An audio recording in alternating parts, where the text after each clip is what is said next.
राधे राधे प्यारे भक्तों। आज एकादशी है और एकादशी के दिन अगर कोई भक्त 11वें और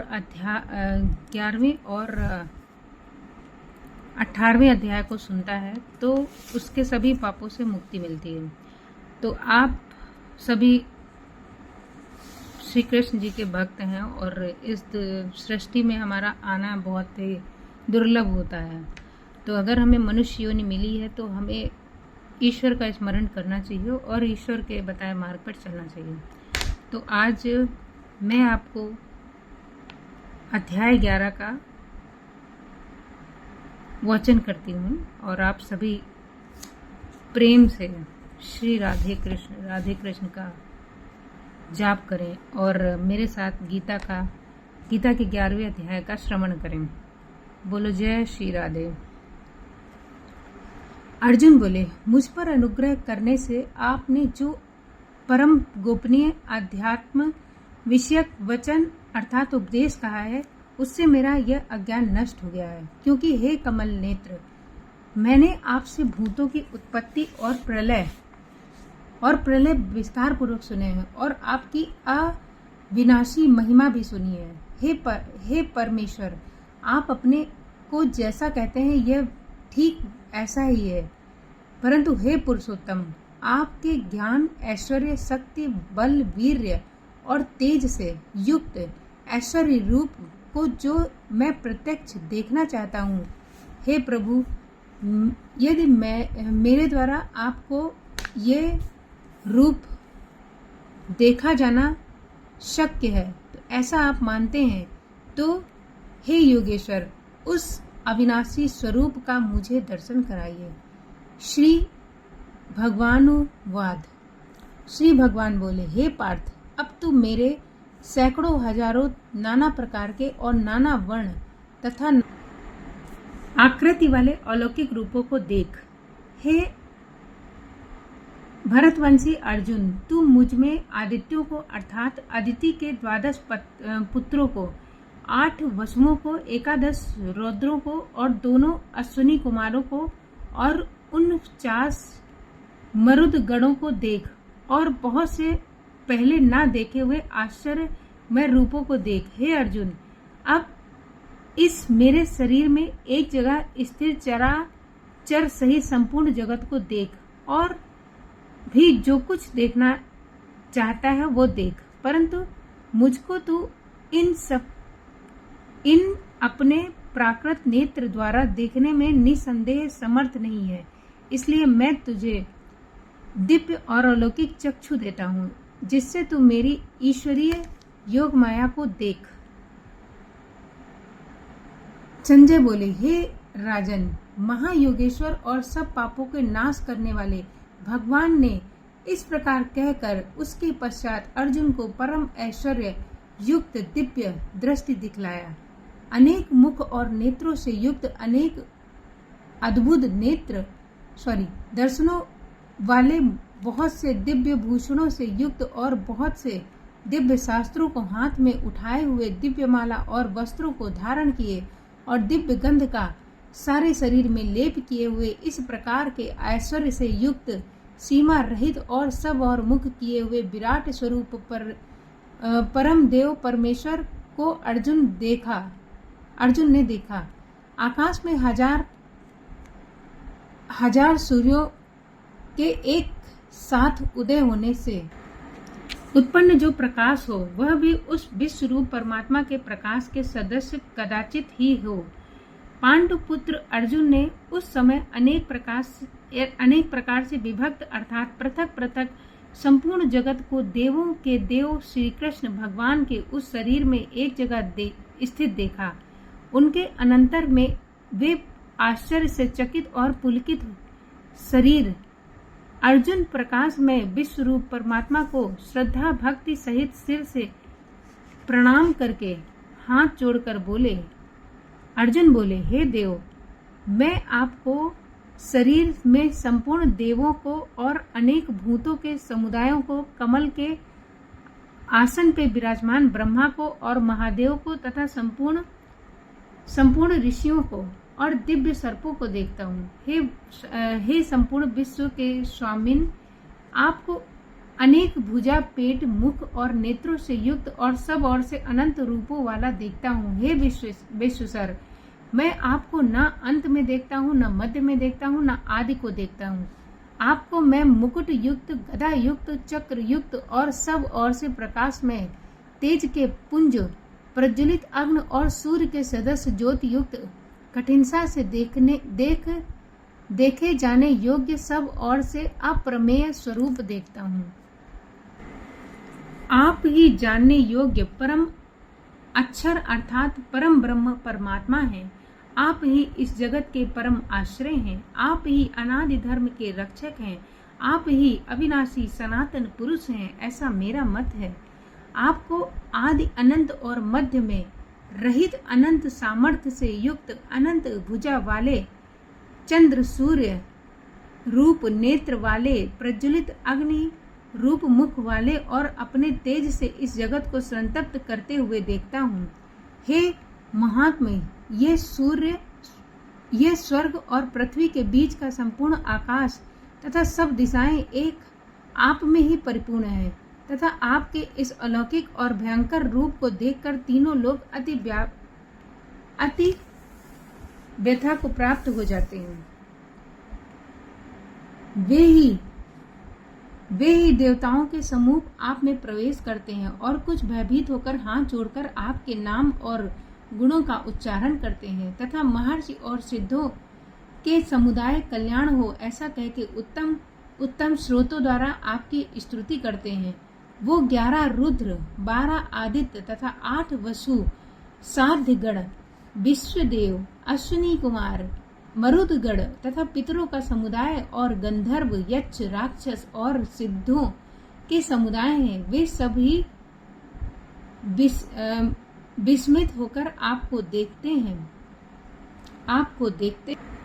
हे महाबाहो, आपको बहुत मुख और नेत्र वाले, हमारे हाथ, जंघा और पैर वाले, बहुत उदरों वाले और बहुत ही दाढ़ों के आकार अत्यंत विकराल महान रूप को देखकर सब लोग व्याकुल हो रहे हैं तथा मैं भी व्याकुल हो रहा हूँ, क्योंकि हे विष्णु, आकाश को स्पर्श करने वाले देदीप्यमान अनेक वर्णों से युक्त तथा फैलाए हुए मुख और प्रकाशमान विशाल नेत्रों से युक्त आपको देखकर भयभीत अंतःकरण मैं धीरज और शांति नहीं पाता हूँ।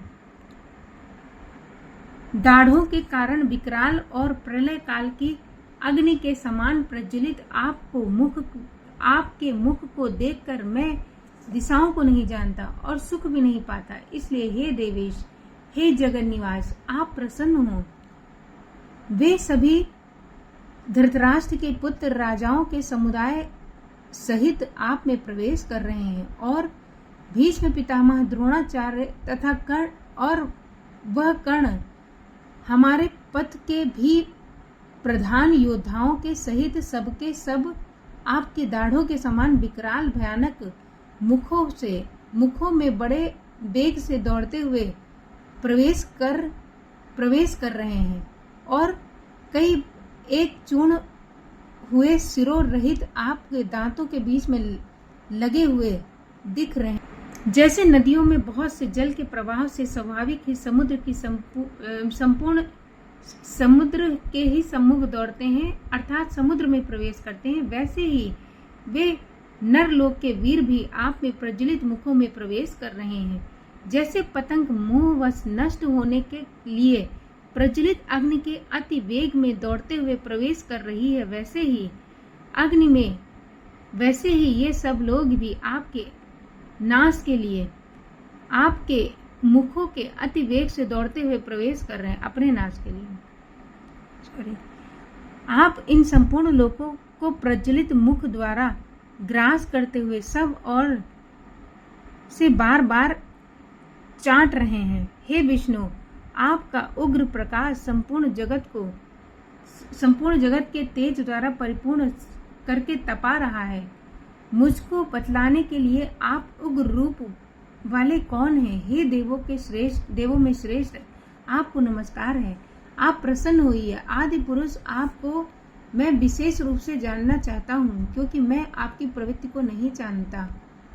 हे भगवान, श्री भगवान बोले, मैं लोकों का नाश करने वाला बढ़ा हुआ महाकाल हूँ। इस समय इस लोक को नष्ट करने के लिए प्रवृत्त हुआ हूँ। इसलिए जो प्रतिपक्षियों की सेना में स्थित योद्धा लोग हैं, वे सब तेरे बिना भी नहीं रहेंगे, अर्थात तेरे युद्ध ना करने पे भी सबका नाश हो जाए। अतएव तू उठ, यश प्राप्त कर और शत्रुओं को जीत कर धन धान्य से संपन्न होकर राज्य को भोग।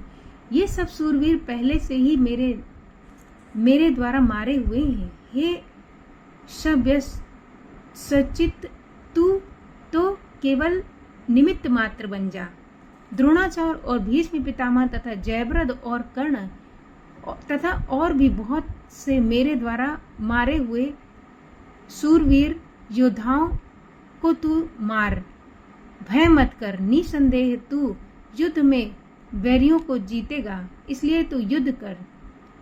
संजय बोले, केशव भगवान के इस वचन को सुनकर मुकुटधारी अर्जुन हाथ जोड़कर कांपता हुआ नमस्कार करके फिर से अत्यंत भयभीत होकर प्रणाम करके भगवान श्री कृष्ण के प्रति गदगद वाणी से बोले। अर्जुन बोले, हे अन्या मित्र, यह योग्य ही है कि आपके नाम, गुण और प्रभाव के कीर्तन से जग अति हर्षित हो रहा है और अनुराग को भी प्राप्त हो रहा है, तथा भयभीत राक्षस लोग दिशाओं में भाग रहे हैं और सब सिद्धियों के समुदाय नमस्कार कर रहे हैं। हे महामात्म, ब्रह्मा भी आदि कर्ता और सबसे बड़े आपके लिए वे नमस्कार ना करें, क्योंकि हे अनंत, हे देवेश, हे जगन निवास, जो सत असत और उनमें से परे अक्षर अर्थात सच्चिदानंद ब्रह्म है, वो आप ही हैं। आप आदि देव और सनातन पुरुष हैं। आप इस जगत के परम आश्रय और जानने वाले हैं तथा जानने योग्य और परम धाम हैं। हे अनंत स्वरूप, आपसे ये सब जगत व्याप्त है अर्थात परिपूर्ण है। आप वायु, यमराज, अग्नि, वरुण, चंद्रमा, प्रजा के स्वामी, ब्रह्मा और ब्रह्मा के भी पिता हैं। आपके लिए हजारों बार नमस्कार हो। आपके लिए फिर भी बार बार नमस्कार है। हे अनंत सामर्थ्य वाले, आपके लिए आगे से और पीछे से भी नमस्कार है। हे सर्वात्मना, आपके लिए सब ओर से नमस्कार है, क्योंकि अनंत पराक्रमशाली आप समस्त संसार को व्याप्त किए हुए हैं। इससे आप ही सर्व रूप हैं। आपके इस प्रभाव को ना जानते हुए आप मेरे सखा हैं, ऐसा मानकर प्रेम से अथवा प्रमाद से ही मैंने हे कृष्ण, हे यादव, हे सखे, इस प्रकार जो कुछ बिना सोचे समझे आहत कहा है। और हे अच्युत्य, आप जो मेरे द्वारा विनोद के लिए विहार, सैया, आसन और भोजनादि में अकेले और उन सखाओं के सामने भी अपमानित किए गए हैं, वह सब अपराध अप्रमेय स्वरूप है, अर्थात अचित्य प्रभाव वाले आपसे मैं क्षमा करवाता हूँ।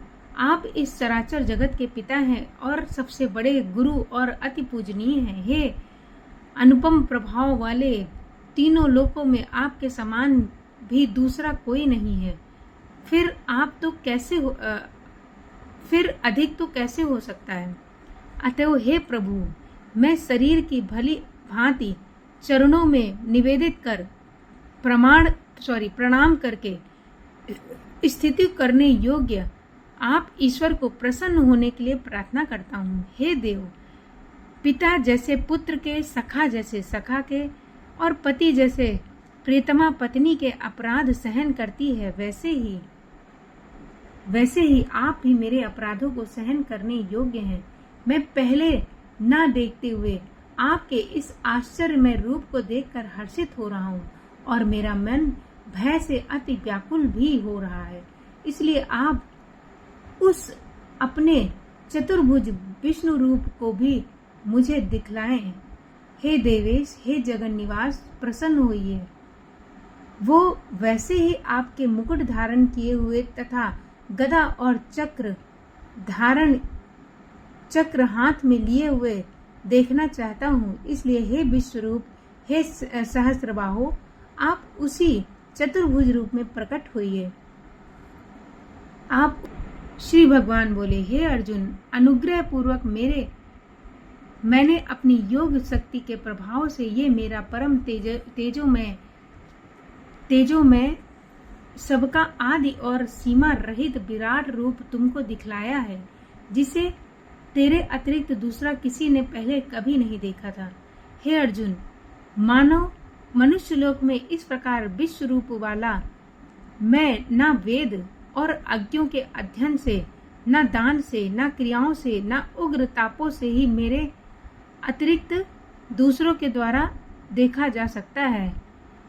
मेरे इस प्रकार के इस विकराल रूप को देखकर तुझको व्याकुलता नहीं होनी चाहिए, मूढ़ भाव भी नहीं होना चाहिए।